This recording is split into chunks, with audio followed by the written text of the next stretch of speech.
Thank you. Thank you. Thank you. My fellow Democrats, my fellow Americans, my fellow Texans,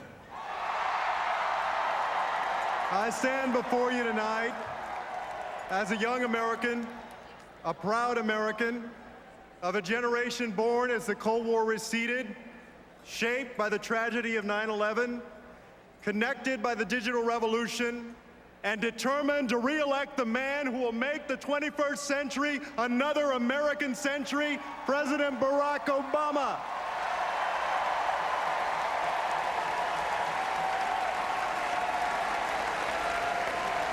The unlikely journey that brought me here tonight began many miles from this podium.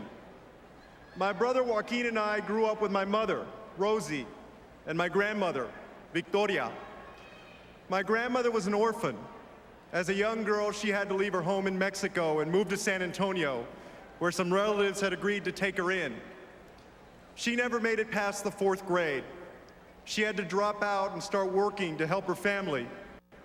My grandmother spent her whole life working as a maid, a cook, and a babysitter, barely scraping by, but still working hard to give my mother, her only child, a chance in life so that my mother could give my brother and me an even better one.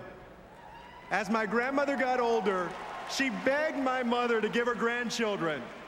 She prayed to God for just one grandbaby before she died. You can imagine her excitement when she found out her prayers would be answered, twice over. She was so excited that the day before Joaquin and I were born, she entered a menudo cook-off, and she won $300. That's how she paid our hospital bill. By the time Joaquin and I came along, this incredible woman had taught herself to read and write in both Spanish and English. I can still see her in the room that Joaquin and I shared with her, reading her Agatha Christie novels late into the night.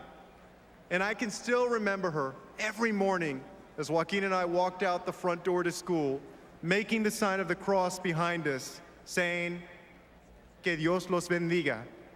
May God bless you. My grandmother didn't live to see us begin our lives in public service, but she probably would have thought it extraordinary that just 2 generations after she arrived in San Antonio, one grandson would be the mayor and the other would be on his way, the good people of San Antonio willing, to the United States Congress.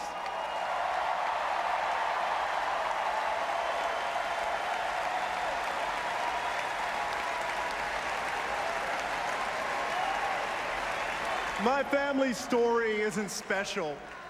What's special is the America that makes our story possible. Ours is a nation like no other, a place where great journeys can be made in a single generation. No matter who you are or where you come from, the path is always forward. America didn't become the land of opportunity by accident. My grandmother's generation and generations before always saw beyond the horizons of their own lives and their own circumstances. They believed that opportunity created today would lead to prosperity tomorrow. That's the country they envisioned, and that's the country they helped build. The roads and bridges they built, the schools and universities they created, the rights they fought for and won, these opened the doors to a decent job, a secure retirement, the chance for your children to do better than you did. And that's the middle class, the engine of our economic growth. With hard work, everybody ought to be able to get there. And with hard work, everybody ought to be able to stay there and go beyond. The dream of raising a family in a place where hard work is rewarded is not unique to Americans. It's a human dream, one that calls across oceans and borders. The dream is universal, but America makes it possible, and our investment in opportunity makes it a reality.